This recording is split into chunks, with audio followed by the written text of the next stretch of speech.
Je suis naturaliste, je suis citadin, je suis né à Lyon, jusqu'à plus de 30 ans j'étais dans cette ville, et ensuite on s'est installé en Ardèche. Et donc l'idée de cet ouvrage, Réensauvageons la France, c'est au départ de se dire qu'il n'y a pas que de mauvaises nouvelles. On entend le fait que les espèces disparaissent, etc. Ça n'est pas faux, hein, il y a une situation très contrastée, mais souvent on oublie un peu de pencher vers le côté positif. Et donc, Réensauvageons la France, c'est quels sont les bons exemples que nous avons de retour de la vie sauvage. Et puis, surtout, qu'est-ce qu'on pourrait faire pour aller encore plus loin. Parce que, donc, au début de l'ouvrage, je démontre, c'est pas très compliqué, que la France, c'est vraiment le pays de la biodiversité en Europe occidentale. Quels que soient les groupes, les oiseaux, les mammifères, les insectes, etc., le nombre d'espèces, c'est toujours le maximum, c'est en France. Pourquoi? On a un grand pays en surface et on a une très grande diversité de paysages. Et donc, on va avoir comme cela donc, des tas d'espèces. Et on a, alors j'aime pas bien ce terme, mais on a un marché, en quelque sorte, donc pour l'écotourisme. Et donc, Daniel et moi, nous sommes tous les deux accompagnateurs de moyenne montagne. Et c'est vrai que c'est un très beau métier. Et on l'évoquait, il y en a d'autres ici, un métier d'avenir pour faire découvrir la vie sauvage. Et je peux vous dire que chaque fois qu'on évoque cette vie sauvage, et surtout son retour, la bonne situation, moi je tiens à jour, j'adore ça, quand on a fait le film avec Jacques Perrin sur les saisons, lui aussi a été vraiment frappé par le fait qu'il y a de bonnes nouvelles. Donc je note le nombre d'ours chaque année, le nombre de vautours fauves, etc. Et c'est vrai que c'est vraiment très gratifiant, très positif. Et donc c'est ce qu'on voudrait faire passer, c'est cette idée-là. La nature, elle est, comme on dit, résiliente.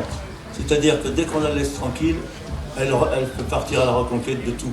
Les ours dans les Pyrénées, il en restait moins de 5. Maintenant, il y en a 43.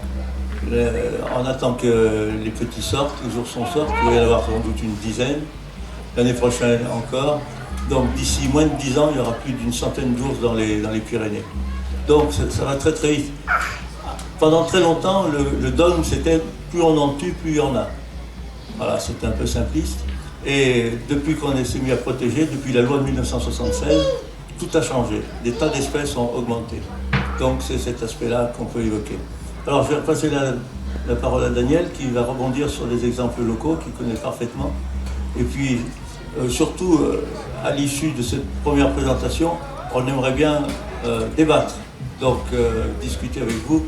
On n'est pas nombreux, on est entre nous, c'est intime, donc profitons-en. Voilà, je repasse la parole à Daniel. Alors pour rebondir au niveau local, on observe dans la vallée de Chamonix les deux aspects en fait, avec une régression de la biodiversité sur certaines espèces en fait qui sont sensibles au dérangement, qui sont sensibles au changement climatique. Donc là, il y a certaines espèces qui régressent. Je pense notamment aux reliques glaciaires qui font partie de mon film. Et puis il y a d'autres espèces qui reviennent ou dont les effectifs augmentent. Les espèces qui reviennent, on peut parler des grands prédateurs. Gilbert en parle beaucoup dans son livre, notamment le lynx, le loup. C'était impensable il y a encore 20 ou 30 ans en arrière qu'on puisse, dans les forêts de Chamonix, croiser le lynx ou le loup. Aujourd'hui, c'est pas encore une réalité, mais ça devient pensable. Ça va arriver en tout cas. Donc là, voilà, on regagne de la biodiversité. On peut aussi parler des ongulés, avec une augmentation notamment de la population de cerfs de la vallée de Chamonix. Il a été réintroduit dans les années 70, il n'y en avait pas jusque dans les années 70 à Chamonix. Aujourd'hui, dans certaines vallées très très perdues, juste de l'autre côté de Carlaveyron pour vous indiquer, le cerf qui n'est pas chassé là-bas, qui n'a jamais été chassé, puisque c'est une réserve naturelle et une réserve de chasse, brame en plein jour. Ailleurs, en France, quand le cerf est chassé, il ne brame pas en plein jour, il brame la nuit. Nous, on voit le cerf bramer en plein jour. Donc voilà, c'est vrai que quand on laisse la nature faire, elle est capable de se reconstruire d'elle-même et puis de nous offrir de beaux spectacles. Oui, je rebondis sur ce que vient de dire Daniel. l'histoire des cerfs qui brament en plein jour. On a la même chose, tu sais, sur les hauts plateaux du Vercors. On a ce qu'on appelle une RBI, réserve biologique intégrale, de 2200 hectares. Et donc, il n'y a aucune exploitation forestière, aucune chasse, aucun pâturage, rien. Et effectivement, vous y allez, les cerfs brament dans la journée. Le soir, ils vont se coucher, parce que, comme nous, et puis ça continue de bramer un petit peu, mais voilà. Et on était l'année passée avec mon épouse, donc sur cette réserve, on va très souvent, mais on habite en Ardèche, du côté de Valence. Donc de mon bureau, je vois du Mont Blanc jusqu'au Ventoux. Alors je regarde avec mes jumelles, oh, il vient de neiger sur le Glandas, je prends vite la voiture, 1h30 après, je suis sur place. Et donc on rentrait de randonnée, c'était une période de brame, et tout à coup on a entendu hurler une meute de loups. Donc on avait, on ne sait pas combien, mais peut-être 5 à 10 loups qui hurlaient d'un côté. On entendait les hurlements des louveteaux, les petits. Et puis il y avait un autre loup qui était un petit peu plus loin, qui hurlait aussi. Et entre les deux, il y avait un cerf qui bramait, même pas peur. Voilà. Donc des scènes comme ça, on peut les revivre. Et donc des comportements nouveaux réapparaissent. Effectivement, Daniel a tout à fait raison. Si on nous demandait quand est-ce que le brame se fait, le jour, la nuit, la nuit, je ne brame pas le jour, parce que voilà, le jour c'est dangereux. Et donc maintenant qu'on les protège, on revient avec des observations. Ça me fait penser à la loutre. La loutre, elle avait complètement disparu, on ne la voyait plus, puisqu'on les avait toutes tuées. Ensuite, elle est revenue, mais cachée, de nuit. Et actuellement, on a des comportements de sortie de loutre de jour, et on reçoit de plus en plus d'observations par mail, on voit des photos de loutre en plein jour. Donc voilà, le comportement peut changer. Je vais donner un autre exemple qui est assez intéressant. C'est au niveau des espèces que j'étudie particulièrement, les petites chouettes de montagne, la chevêchette d'Europe et la chouette de Tengman. Notamment pour la chevêchette d'Europe, c'est un peu moins vrai pour la chouette de Tengman, mais la chevêchette d'Europe, on voit ses effectifs qui augmentent quasiment exponentiellement. Il y a 10 ans en arrière, je la cherchais déjà, la chevêchette d'Europe, dans la vallée de Chamonix, et c'était impossible de la trouver, vraiment impossible, j'y arrivais pas. Et depuis 5-6 ans, j'en trouve chaque année et j'en trouve de plus en plus. Pourquoi j'en trouve chaque année et de plus en plus? Et c'est tout simplement, je pense, grâce à la gestion forestière qui prend de plus en plus compte des arbres morts. Et du coup, il y a plus de pics. Alors dans la vallée de Chamonix, on a le pic qui est pêche, on a le pic noir, on a aussi le très rare pic tridactyle. Sachez que dans la vallée de Chamonix, on a la plus grande population française de pics tridactyles. Et donc, ces espèces qui utilisent les loges de pics pour se reproduire, et bien depuis qu'on laisse ces arbres morts et ces loges sur pied, et bien on voit ces espèces qui reviennent et les effectifs qui augmentent. Et donc voilà, aujourd'hui, en effet, on revit des chants de ces chouettes le matin ou le soir, alors qu'il y a 10 ans en arrière, on ne le vivait pas, quoi. Et donc voilà, il y a la possibilité, juste par des petites actions, juste par de la gestion un peu plus réfléchie du génie écologique, de refaire venir des espèces et puis de les faire perdurer. Alors, au niveau des effectifs des ongulés, quelques chiffres, vous allez voir.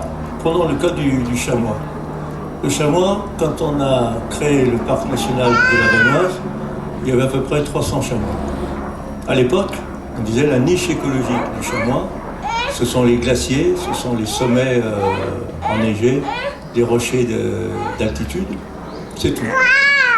Et puis, on a créé le parc national de la Vanoise, que je vous disais, donc quelques centaines de chamois. Puis on les a protégés, et au bout d'un moment, il y en avait 600, 700, 800. On s'est dit, c'est extraordinaire, on atteint 1000 chamois, on n'avait jamais vu ça, c'est impensable. C'est trop. Et puis on a laissé faire, on est dans un parc national. On est passé à 2000, à 3000, à 4000, alors là vous imaginez, à 4000 on se roulait par terre, c'est pas possible. 5000, 6000. Et quand on est arrivé à 6000, donc le parc national de la Vanoise, il fait 600 km². Donc 10 chamois par km². Quand on est arrivé à ce chiffre-là, 6000, les chamois se sont mis à s'autoréguler. Donc pour s'autoréguler, c'est pas très compliqué. Les femelles se reproduisent plus âgées, elles font beaucoup moins de jumeaux et elles ne se reproduisent pas tous les ans. Enfin voilà, il y a toute une série, toute une batterie de... On sait faire le planning familial chez les chamois, si vous voulez. Donc 6000 chamois Ensuite, Parc national des Écrins, il fait 1000 km². Quand on l'a créé, il y avait 3000 chamois. Aujourd'hui, il y en a 15 000. Et le Mercantour, pareil. Le résultat des courses, c'est que sur les 3 parcs nationaux, Vanoise, Écrins et Mercantour, qui font 6% de la chaîne alpine française, vous avez 40% des effectifs de chamois. Autant dire qu'il y en a beaucoup moins partout ailleurs. Et en fait, au niveau français, au niveau de la chaîne alpine, on a à peu près 100 000 chamois. Et on devrait en avoir, la chaîne alpine, elle fait 35 000 km², multiplié par 10, ça fait 350 000. Donc on a une idée du manque à gagner. En plus, le chamois ne fait pas de dégâts, donc on pourrait en avoir beaucoup plus. Et ça, ce sont des possibilités d'observation. Et la niche écologique, alors du chamois, on peut aller se rhabiller. Les chamois actuellement, ils sont dans le massif de l'Estorel, juste à côté de la Méditerranée. Donc là, on pourrait avoir un raisonnement à la noix, dire qu'est-ce qu'ils font là, ils n'ont rien à faire ici. Ben si, c'est eux qui choisissent. On a réintroduit le chamois en Lozère, dans les gorges du Tarn. Et donc, la fédération de chasse de la Lozère avait demandé un expert en termes d'habitat pour le chamois. Et donc, j'ai un ami, là, Jean-Pierre Choisy, qui a beaucoup travaillé, qui est dans le Vercors. Il a répondu la chose suivante: oui, il y a un expert extraordinaire. Alors vraiment, c'est le meilleur des experts, c'est le chamois lui-même. Le chamois, vous le prenez, vous allez à Mende, sur la place de la cathédrale, un coup de pied au derrière, et il va aller trouver les meilleurs endroits. Alors ça, c'est le manque d'humilité du bonhomme. C'est-à-dire, je vais lui trouver le meilleur habitat. Le chamois, il se débrouille tout seul. On a régulièrement des chamois qui viennent des Alpes, qui traversent la vallée du Rhône et qui viennent s'installer en Ardèche. En fait, vous avez une population dans le Jura qui a traversé la Bresse et qui s'est installée aujourd'hui en Bourgogne. Et en Bourgogne, vous avez des chamois qui se reproduisent. Voilà.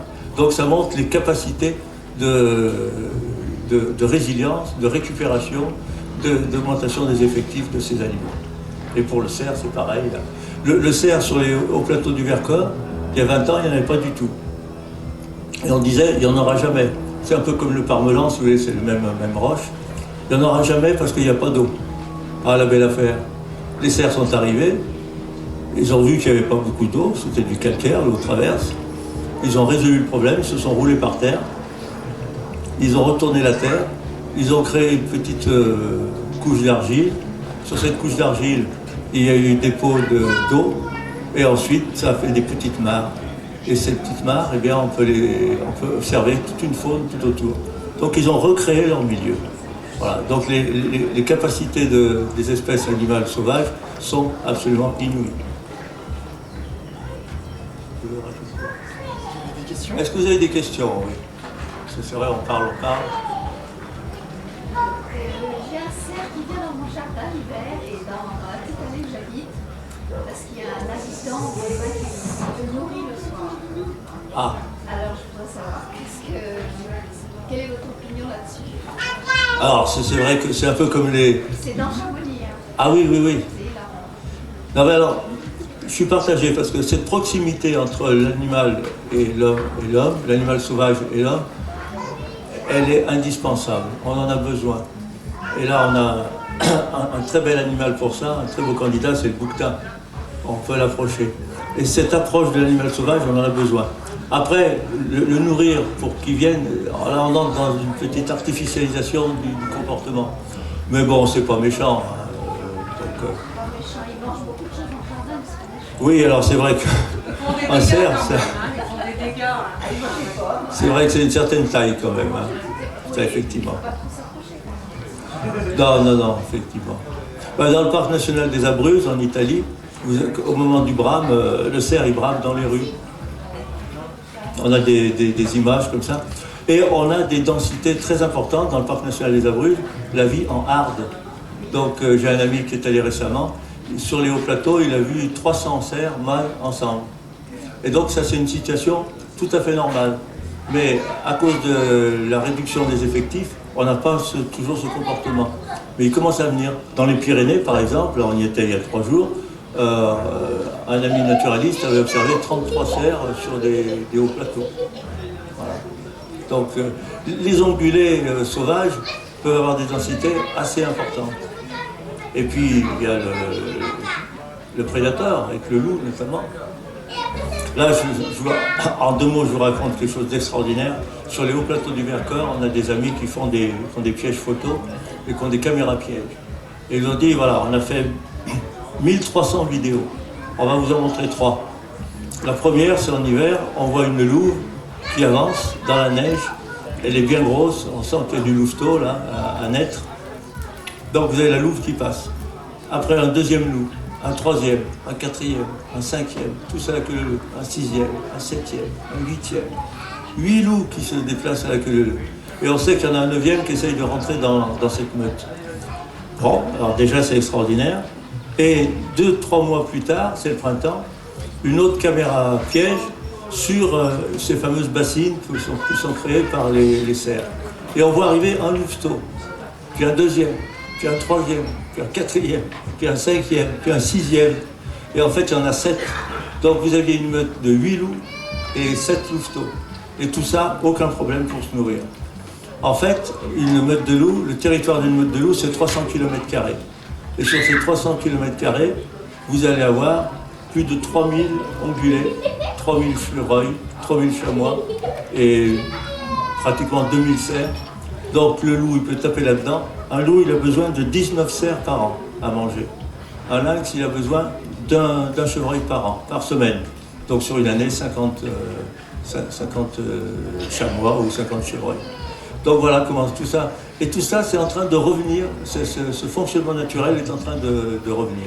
Et ça, c'est assez extraordinaire. Alors, une règle de la nature, c'est l'abondance. Et l'abondance, on a un peu de mal à l'imaginer, à la concevoir.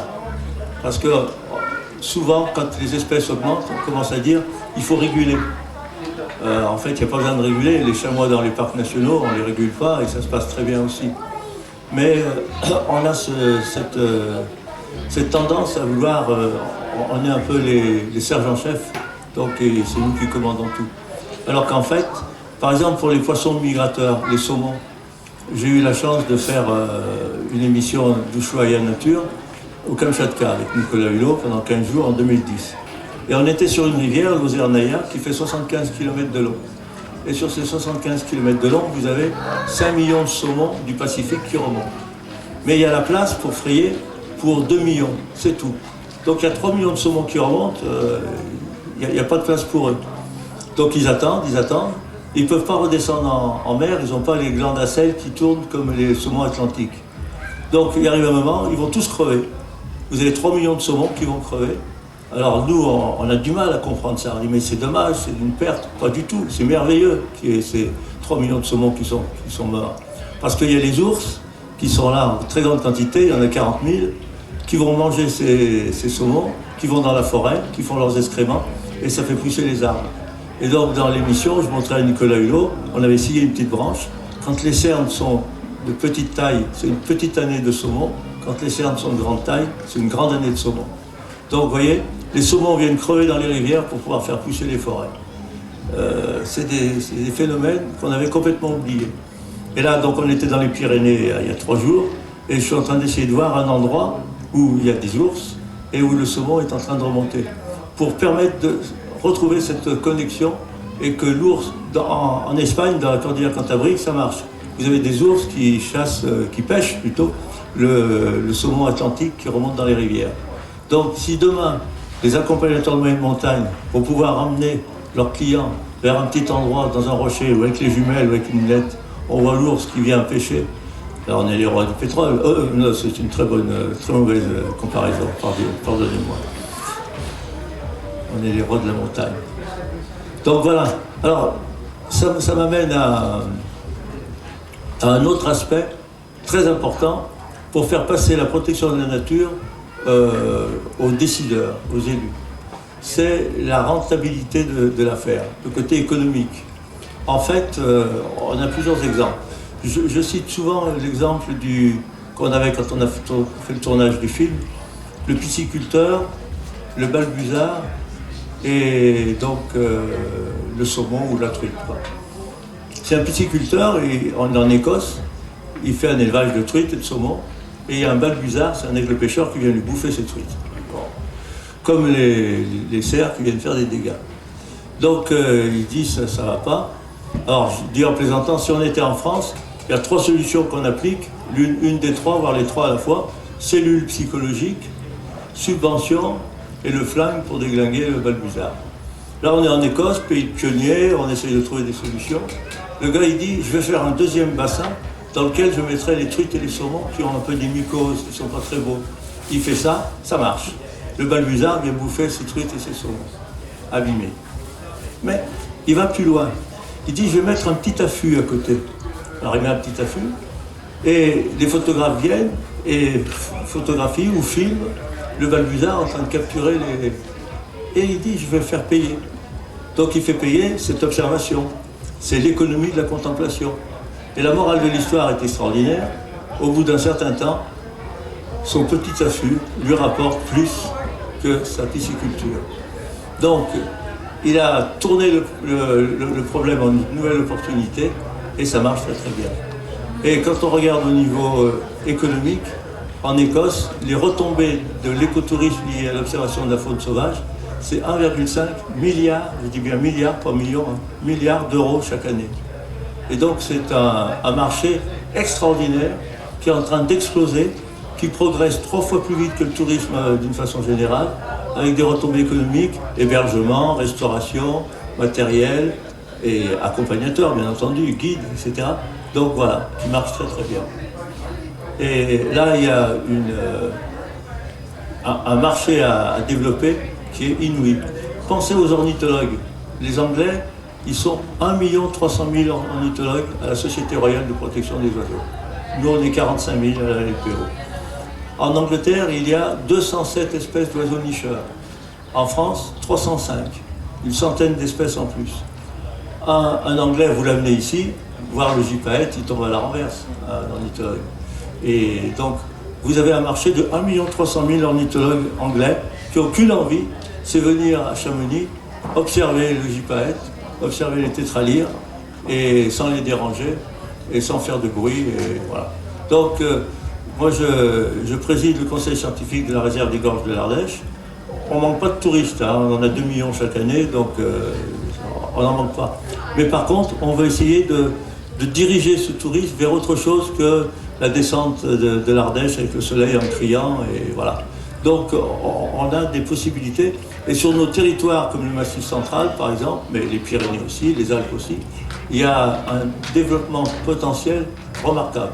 Et donc quand vous donnez ces chiffres et ces possibilités aux élus, là c'est plus comme ce que j'ai connu il y a une quarantaine d'années, quand on voulait protéger la nature, on nous disait « Oh vous, les petites fleurs, les petits oiseaux ». Là, quand on arrive avec des milliards d'euros, c'est plus les petites fleurs, les petits oiseaux, c'est « Ah, on va étudier la question ». Voilà. Donc c'est un aspect qu'il faut souligner. Juste une question par rapport à l'écotourisme, justement, c'est un point très intéressant. Mais où est-ce qu'on peut mettre une limite? C'est-à-dire qu'il n'y a pas un danger aussi d'enquêter sur le territoire animal et d'en fait, après d'avoir plus, parce que si l'exemple de votre pisciculteur qui a son affût, est-ce qu'après, si lui il fait plus d'argent avec son observatoire, est-ce qu'il va plus se concentrer justement, il va perdre cet aspect, je fais attention à la nature, il va plus se concentrer sur l'aspect économique. Où est-ce qu'on peut faire le danger, il est là de ne pas faire attention entre le côté économique et écologique. Non, mais vous avez tout à fait raison.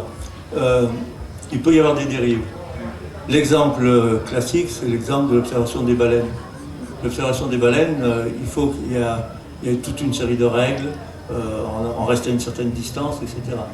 Mais, comme des fois je résume pour provoquer un peu, les baleines, on dit aujourd'hui, en les observant, on les dérange. Avant, on ne les dérangeait pas, on les tuait. Et donc, si les baleines sont encore là aujourd'hui, c'est grâce au whale watching, à l'observation, parce qu'elles sont devenues rentables quand on les observe. Mais votre remarque est tout à fait pertinente. Il faut faire très attention à respecter donc cette limite de proximité et ne pas déranger. Et comme il y a de l'argent en jeu, après c'est un peu à celui qui veut gagner de l'argent le plus rapidement possible et sans faire attention. Mais c'est une notion qu'on maîtrise assez bien. surtout, encore une fois, je reviens aux accompagnateurs de moyenne montagne, aux guides, voilà. S'il y a quelqu'un qui accompagne, il sait ce qu'il peut faire, jusqu'où il peut aller, et, parce que c'est son marché, en quelque sorte. Donc s'il dérange trop les animaux, que les animaux s'en vont, il a tout perdu. Mais c'est un point important à souligner, vous avez tout à fait raison.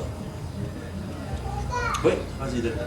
Je me permets juste de répondre parce que moi c'est un axe de travail majeur là sur tout ce qui est dérangement de la faune en montagne et puis prise en compte de la biodiversité dans nos pratiques. Donc je me suis rendu compte en fait en faisant le film que le principal problème sur les espèces c'est le dérangement humain, notamment sur les tétras, tout ce qui est galliforme de montagne. C'est le dérangement humain, mais c'est pas le dérangement humain qui est voulu. C'est un dérangement humain qui est lié à l'inexpérience et à la non-connaissance du milieu et des espèces par les personnes. Donc du coup, moi je me suis dit, au lieu de cacher les informations et de rien dire, l'idée c'est de partir à la rencontre des gens et de leur dire comment vivent ces espèces, où est-ce qu'elles vivent, et puis pour faire en sorte de faire changer les choses. Aujourd'hui, dans la vallée de Chamonix, on a un exemple qui est criant. La combe de la Vaugeale. Sur la partie basse, c'est une zone d'hivernage du tétralyre. Et quand j'y suis allé pour la première fois, il y a 15 ans avec mon papa, on avait observé 14 tétras sur la place de Champ en train de chanter. Cette année, j'y suis allé avec Laurent Delomez, qui est garde de la réserve naturelle, là-haut, il y avait 4 coqs. En 15 ans, on a perdu 2 tiers des effectifs. Qu'est-ce qui a changé en 15 ans ? Il n'y a qu'une chose. C'est notre pratique de la montagne, les skis qui nous permettent d'aller dans des endroits un peu tout le temps, n'importe quand, et donc le nombre de personnes qui descendent cette combe. Alors qu'en fait, il y a une solution qui est très facile dans cette combe de la Vaugeale. La zone d'hivernage, elle est sur le côté gauche de la combe, quand on la regarde d'en haut, et il suffit juste de ne pas skier sur la partie gauche. Et si on skie bien au centre, qu'on rempote pour remonter, on ne dérange pas les tétras, et les tétras resteront.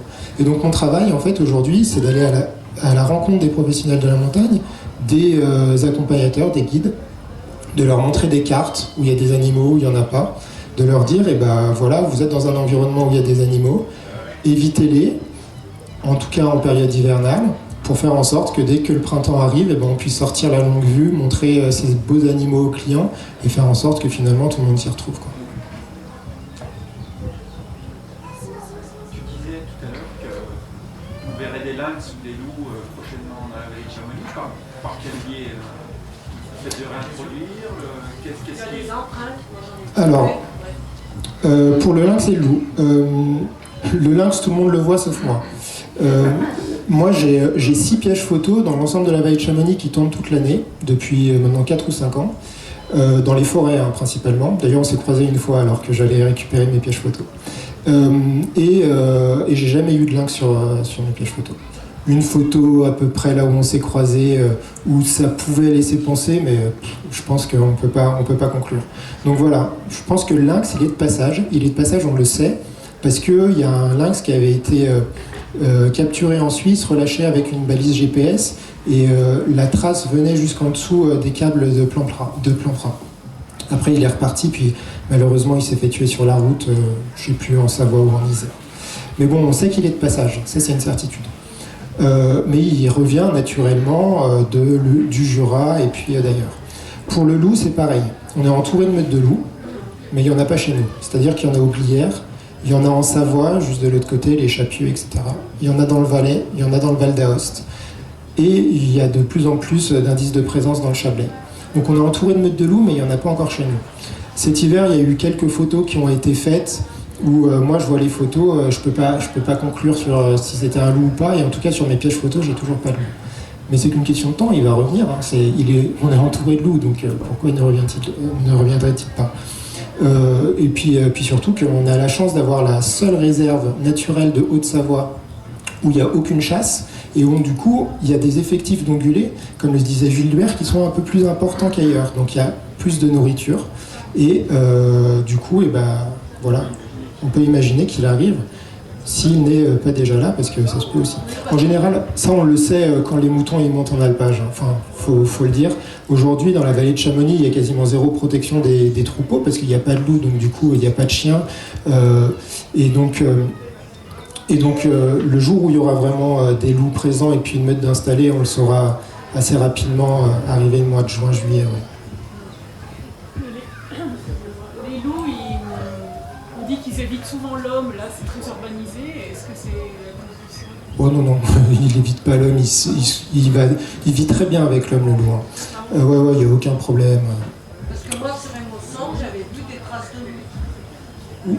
Oui, après... On a vu dans la neige, on avait bien regardé avec mes amis et mon mari était de la vallée, il m'a dit ça c'est un loup. Ouais, après distinguer des traces de loup et puis des traces de grands chiens, c'est très difficile. Les huskies qui ressemblent beaucoup quand même, donc il y a moyen de confondre. Oui, on peut confondre assez facilement les deux traces.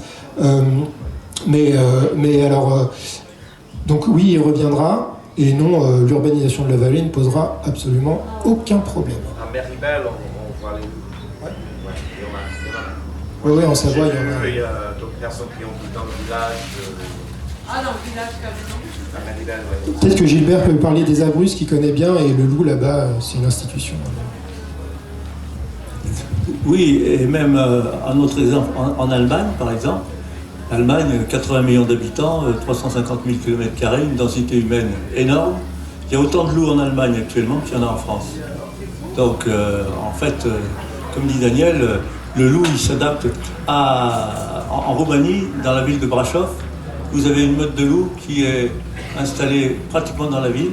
Et toutes les nuits, tous les soirs, la louve part de cette meute, traverse la ville en passant sur les ponts, entre les gens, en baissant la tête pour donner l'impression d'être un chien, et puis va sur une décharge où elle va se nourrir, et ensuite elle revient nourrir sa dizaine de louveteaux. Donc c'est un animal d'une intelligence inimaginable, qui s'adapte à toutes les situations. Sa répartition est très très large, donc effectivement il faut être présent. Et dans les Abruzzes, il y a d'ailleurs une vingtaine de meutes de loups. Dans le Vercors, on en a 5 ou 6 meutes de loups actuellement. Donc en France, on en a 53. Et sur les Alpes, si on fait le calcul, donc 300 km² pour une meute de loups, on a possibilité pour les Alpes françaises d'une centaine de meutes. Et il y a une carte avec la même échelle où on fait des petits cercles qui représentent 300 km². Et on voit partout, c'est déjà blindé, il n'y a plus de place. Puis il y a des trous, donc un peu par ici, hein, un peu dans le nord des Alpes, où il y a encore de la place pour quelques meutes de loups. Mais une fois que vous avez une meute de loup qui est entourée d'autres meutes de loups, il n'y a plus de place. Là aussi, on s'autorégule. La femelle ne va pas faire 12 louveteaux, elle en fera 2, voire elle ne va pas se reproduire. Donc c'est un animal qui n'épuise jamais son gisement de nourriture. Et elle sait parfaitement se réguler. J'ai une question que tu parlais tout à l'heure sur la prise de conscience des gens qu'il y a des espèces. Quid des Japonais, des Chinois qui consomment énormément de cornes d'éléphants, baleines, dauphins, enfin toutes ces espèces qui vont finir par disparaître parce qu'à cause de la consommation, est-ce qu'il y a des organismes, des organisations, même si c'est des pratiques ancestrales, qui essayent de réguler un peu ça, parce que c'est catastrophique, quoi. Ils sont tellement en demande, les rhinocéros, soi-disant l'aphrodisiaque, la corne, des espèces disparaissent à cause de croyances. Est-ce qu'il existe des organismes qui, justement, font prendre conscience à ces gens qu'il ne va plus rien avoir d'ici quelques temps? Alors, je réponds, puis je te passe la petite Daniel. Effectivement, vous avez tout à fait raison, c'est une menace énorme.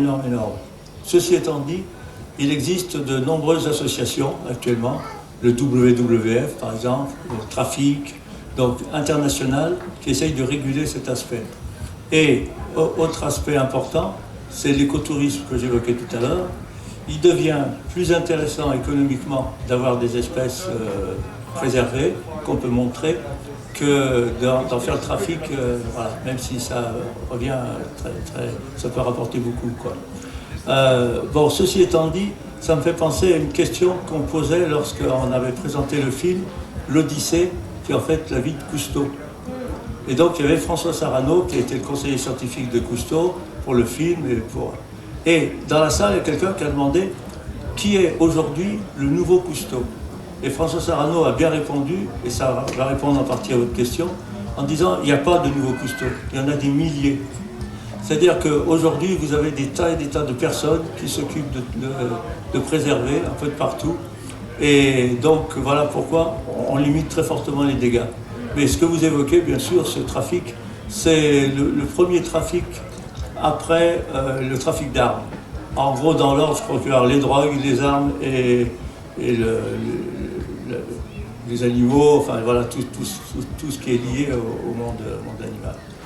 Alors, fort heureusement, on n'a pas ce problème en Europe occidentale, parce qu'on n'a pas d'espèces qu'on peut transformer en peau de perlimpinpin et devenir un surhomme. Mais par contre, vous voyez, la pharmacopée chinoise, c'est un peu effrayant. Et c'était possible à une époque, ça l'est plus. Les effectifs aujourd'hui sont dérisoires. Le tigre, quelques milliers de tigres, 400 millions de chats, voilà, c'est notre nouveau monde, quoi. Je vais vous donner un chiffre là-dessus. Vous prenez les mammifères sur la planète. Les mammifères liés à l'homme, les domestiques, c'est 60% de la biomasse, les vaches, les cochons, etc. Ensuite, vous rajoutez les hommes, c'est 36%. Et puis il reste 3%, c'est les mammifères sauvages. C'est-à-dire la totalité des éléphants, des écureuils, des cerfs, des lynx, des loups, représente sur la planète 3% des mammifères. Voilà. Donc, on ne peut pas nous traiter d'extrémistes, d'intégristes, quand on dit on veut protéger telle espèce ou telle espèce. Daniel, il n'y a pas de problème localement. Si, des problèmes locaux, il y en a, mais c'est pas lié à des croyances comme ça. Parce que du coup, là, et c'est ce qui est bien dans son livre, hein, c'est que il y a des solutions, et puis on voit qu'aujourd'hui, on observe beaucoup plus d'espèces qu'il y a 30 ou 40 ans en arrière, et donc en faisant attention, on voit que la biodiversité revient. Au niveau très local, on a deux gros problèmes et deux espèces qui aujourd'hui ont disparu, et c'est un peu dommage. La première, c'est le grand tétras. Le grand tétras qui était présent jusque dans les années 80 dans la vallée de Chamonix. En discutant avec les vieux chasseurs, ils allaient au coq, et quand ils allaient au coq, ils allaient au grand coq, ils n'allaient pas au tétralyre. Et donc il y avait des grands tétras dans la vallée de Chamonix, aujourd'hui il n'y en a plus. La dernière donnée, c'est 1989 du côté des Ouches. Donc voilà, ça c'est quand même une honte qu'avec des forêts aussi belles qu'on a dans la vallée de Chamonix, on ne soit pas capable de garder une espèce aussi emblématique et belle que le grand tétras. J'espère qu'un jour il y aura un programme qui sera vraiment mis en place pour réintroduire cette espèce emblématique. Un autre problème, vous avez la primeur, c'est la loutre. Donc il y a encore 3, 4, 5 étés, on observait la loutre au centre de Chamonix. Quand on allait boire une bière à la terrasse, là, au centre de Chamonix, on avait la loutre qui était dans l'arbre. Quand je travaillais au Conservatoire d'espaces naturels de Haute-Savoie, j'étais technicien gypaète et loutre, et donc mon travail c'était de faire des relevés sur la loutre, et donc on trouvait des épreintes, c'est des marquages de loutre un peu de partout, et puis au piège photo on arrivait à avoir quelques individus. J'ai refait exactement la même étude avec encore plus de pression d'observation cette année. Zéro, rien, que dalle. La loutre a disparu de la vallée de Chamonix, là, il y a quelques années. C'est officiel. Et on n'a pas été capable de faire quoi que ce soit. C'est-à-dire qu'elle était là, elle était présente, et elle n'est plus là. Alors est-ce qu'elle est partie? Est-ce qu'elle a été tuée? Parce qu'en fait, la loutre, dans la vallée de Chamonix, elle utilisait les lacs périphériques de l'Arve pour aller se nourrir. C'est-à-dire le lac des Prats, le lac des Gaillans, il y avait des écrevisses et il y avait du poisson. Et en fait, le soir, quand on y allait, la loutre, elle venait manger l'écrevisse devant nos pieds, elle n'avait pas peur. Il y a d'ailleurs des vidéos qui ont tourné pendant longtemps dans la vallée de Chamonix, en voyant cette loutre super sympa. Peut-être qu'elle était un peu trop sympa, mais voilà, on n'a pas réussi à la garder. Donc voilà, on est dans une vallée où il y a des potentialités qui sont énormes, et au niveau français, les potentialités sont aussi énormes, comme le dit Gilbert. Mais il faut qu'on soit toujours vigilant, qu'on fasse toujours attention, parce qu'en fait, rien n'est jamais gagné. À la pointe d'Andey, il y a une zone tétralyre qui est bien délimitée et fermée, et les skieurs le respectent. Oui, alors ça c'est le tétralyre, c'est pas le grand tétra. Nous aussi dans la vallée de Chamonix, il y a des zones délimitées. En fait, la différence entre le grand tétra et le tétralyre, c'est que le grand tétra il vit en forêt, le tétralyre il vit dans la zone de combat, c'est-à-dire à la limite entre la forêt et l'alpage. Le tétralyre il est encore bien présent dans la vallée de Chamonix, même si les effectifs sont plus ou moins en vague. Et en effet, il y a aussi des zones qui sont mises en place pour protéger les zones d'hivernage du tétralyre. On se rend compte, en fait, il y a une étude qui a été menée dans le Mercantour, que quand on met ces zones de protection, eh bien on voit une augmentation exponentielle de la population des oiseaux. Donc c'est-à-dire que ça marche, quoi. Ça marche vraiment bien. Et donc il y en a aussi à Andey, il y en a dans la vallée de Chamonix. Tout marche en fait. À partir du moment où on prend en compte la biodiversité, les effectifs remontent. Dans la vallée de Chamonix, ça fait quelques années que c'est mis en place. C'est encore peut-être un petit peu tôt pour voir les améliorations, mais ça arrive. Le grand tétra, quant à lui, c'est pareil, il souffre des mêmes maux, c'est-à-dire le dérangement hivernal. Et donc, voilà, si on veut réavoir du grand tétra dans la vallée de Chamonix, il va falloir passer par une réintroduction et par la mise en place de zones protégées dans la vallée. Et est-ce qu'il y a des sangliers? Ah oui, il y a des sangliers à Chamonix, oui. Oh oui.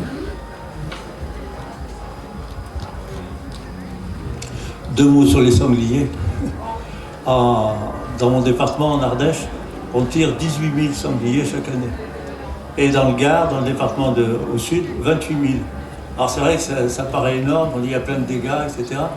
En fait, il faut relativiser. Au niveau français, ils s'en tirent 600 000. 600 000 sangliers, c'est autant que le chevreuil. On tire 600 000 chevreuils chaque année.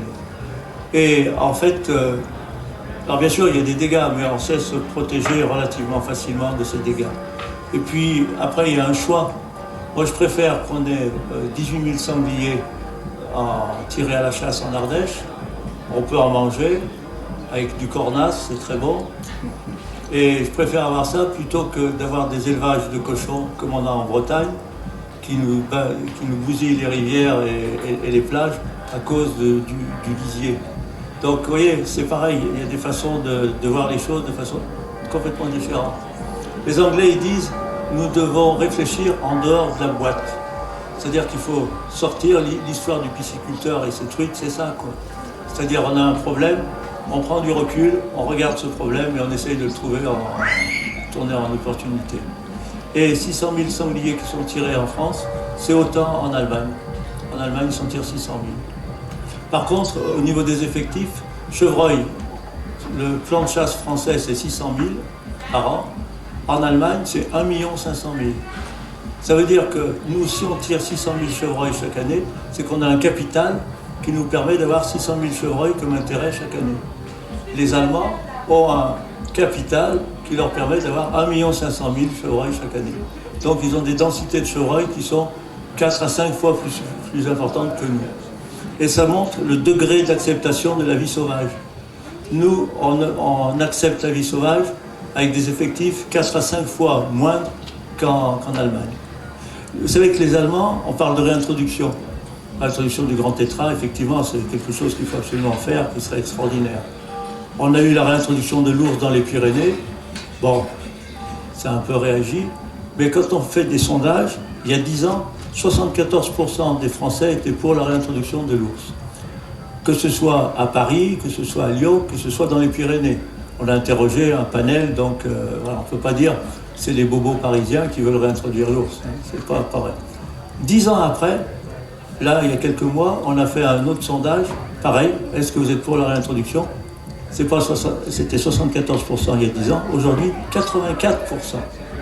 Et encore une fois, même dans le fin fond des vallées pyrénéennes, on a le même chiffre.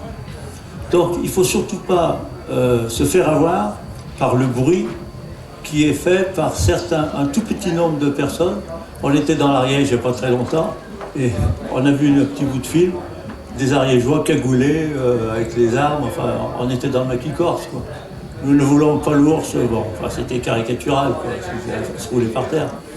Et ça, ce n'est pas du tout représentatif du degré d'acceptation dans ces territoires. Et les Allemands, je reviens à eux, ils ont réintroduit le bison d'Europe, sauvage, en Rhénanie-Westphalie, dans un endroit où il y a 600 habitants au kilomètre carré. Donc dans mon bouquin, je donne quelques possibilités, quelques opportunités de réintroduire le bison sauvage. Sachez qu'en Europe, il y a 4000 bisons sauvages, 19 pays où le bison a été réintroduit. Ça marche toujours très bien. Et comme l'avait dit un naturaliste suisse, la place pour la faune sauvage ne manque jamais dans la nature, elle manque dans la tête des hommes. Et on est un peu bloqué. Ah, le bison, les Allemands, ils l'ont réintroduit. Quand ils randonnent, ils disent, ah, on a vu un bison. Alors bien sûr, il faut adapter son comportement. Oui. Quand vous allez en Australie, il y a le crocodile marin qui mange les hommes. Il y a un petit panneau, il y a écrit ne pas se baigner, parce qu'il y a le crocodile marin. L'Australien ne se baigne pas. Le Français, comme il est assisté, il va se baigner, puis après il va faire un procès contre le crocodile. Oh, je suis méchant là. Alors dans cette collection, le premier livre qui est sorti, c'est de Valérie Chanzigo, une historienne de la nature qui est excellente, et le titre c'est « La nature en France, pourquoi un tel désamour ?» Et elle essaye d'expliquer pourquoi, en France, on est un peu particulier par rapport à la nature. Mais il ne faut pas non plus trop caricaturer. Il y a des domaines dans lesquels on est vraiment pionnier. Moi, je suis expert au Conseil de l'Europe pour tout ce qui est cours d'eau, retour de poissons migrateurs. Et là, on peut faire cocorico. Les autres pays me disent vraiment, vous êtes extraordinaire en France. Vous avez réussi à effacer des barrages, à faire revenir les poissons migrateurs. Et donc, voilà, on a quand même des domaines d'excellence aussi.